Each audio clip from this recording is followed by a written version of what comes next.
बहुत समय पहले की बात है। एक हरे भरे पहाड़ों से घिरी घाटी में भूतिया घाटी नामक जगह थी।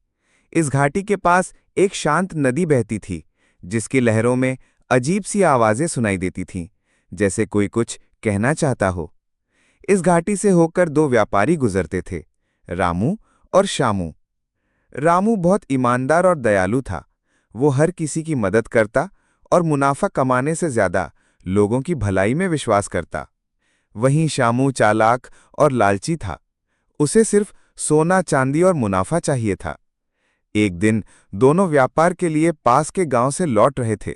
रास्ता भूतिया घाटी से होकर गुजरता था। घाटी में अचानक मौसम बदल गया। बादल गरजने लगे और एक गुफा से आवाज आई।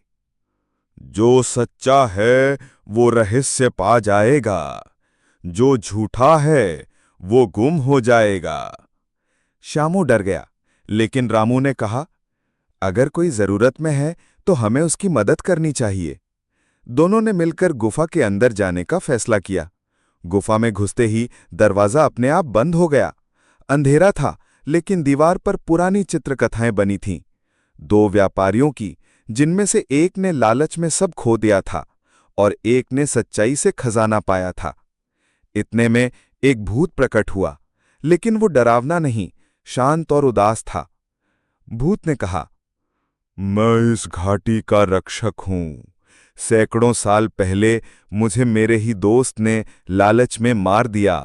अब मैं देखता हूं कौन लालची है, कौन सच्चा है।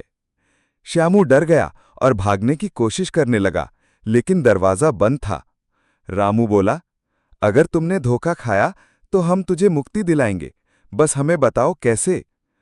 भूत मुस्कुराया, अगर कोई अपना लालच छोड़ दे और मेरी राख को नदी में प्रवाहित करे तो मैं मुक्त हो जाऊंगा।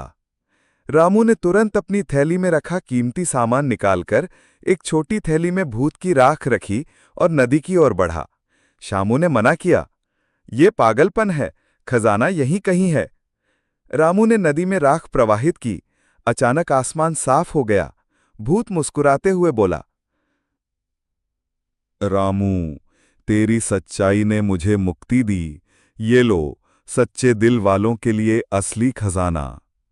गुफा की दीवार खुली और वहां एक छोटा सा मंदिर, किताबें और गांव की पुरानी धरोहरें थीं।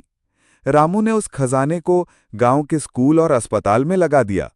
श्यामू को अपनी गलती का एहसास हुआ, लेकिन देर हो चुकी थी। उसे गांव से निकलने में महीनों लग गए। अंत में रामू गांव का